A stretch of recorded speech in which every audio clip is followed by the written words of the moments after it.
Welcome to మెగానన్ TV. నా పేరు రహీం. రెండవ రోజు తెలంగాణ అసెంబ్లీ సమావేశాలు వాడివేడిగా జరుగుతున్నాయి. దానికి సంబంధించిన ప్రసారం లైవ్ ద్వారా చూద్దాం. Bill 2025 is introduced. Speaker, sir, I beg to move for taking into consideration of the Telangana Panchayat Raj Third Amendment Bill 2025. Those who are for the motion, please say yes. Those who are against, please say no. Yes, have it, yes, have it. The motion is carried and bill is introduced. I request the Minister for the Panchayat Raj to Sir, move ఈరోజు ఈ bill యొక్క ఉద్దేశం బీసీలకు స్థానిక సంస్థలలో 42% reservation కల్పిస్తూ నేడు పంచాయతీరాజ్ చట్ట సవరణ బిల్లును ప్రతిపాదిస్తున్నాం.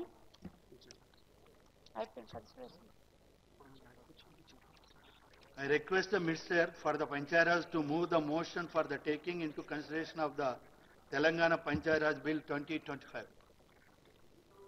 I beg to move for taking into consideration of the Telangana Panchayat Raj Second Amendment Bill 2025. The motion is moved.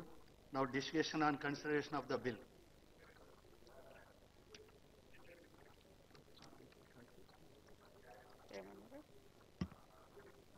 Panchayati Raj స్థానిక సంస్థలలో 42% రిజర్వేషన్ కల్పిస్తూ చట్ట సవరణ బిల్లును ప్రతిపాదిస్తున్నాం సార్. గత ప్రభుత్వంలో 2018 పంచాయతీరాజ్ చట్టంలో రిజర్వేషన్లను 50% పరిమితం చేస్తూ బీఆర్ఎస్ ప్రభుత్వం చేసినటువంటి చట్టం చేయడం జరిగింది. దాంట్లో 285A నిబంధన మరి సీలింగ్ పెట్టడం జరిగింది 50% వరకే. దాన్ని మరి ఆ చట్ట సవరణను ఆ సీలింగ్ను ఎత్తివేస్తూ ఈరోజు యొక్క బీసీలకు మా ప్రభుత్వం ఏదైతే కట్టుబడి ఉందో 42% రిజర్వేషన్ స్థానిక సంస్థలలో ఉద్యోగ ఉపాధి అవకాశాలలో కల్పించాలని దాన్ని ఈరోజు మరి ఈ చట్ట సవరణ ద్వారా తీసుకురావడం జరుగుతా ఉంది సార్. ఇప్పటిదాకా కూడా చాలా డిస్కషన్ చేయడం జరిగింది.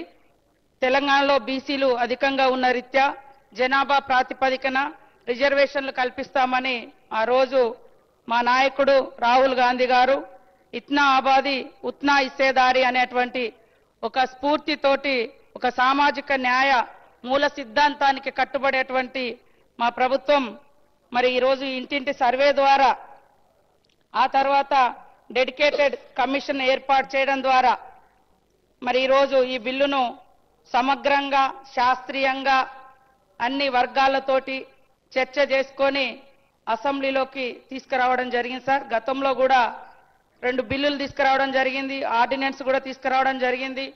ఇవన్నీ కూడా చాలా రోజులుగా మరి రాష్ట్రపతి దగ్గర పెండింగ్ లో ఉండడం జరిగింది. కాబట్టి ఈరోజు మళ్ళీ అందరి సమక్షంలో ఈ సమావేశంలో ఈ యొక్క సవరణ బిల్లును తీసుకొస్తున్నాం. కాబట్టి మరి అన్ని పక్షాలు బీసీల ప్రయోజనాలను ఆర్థిక సామాజిక రాజకీయ ప్రయోజనాలను దృష్టిలో పెట్టుకొని ఈ చట్ట సవరణ బిల్లును ఆమోదించాల్సిందిగా కోరుతా ఉన్నాం.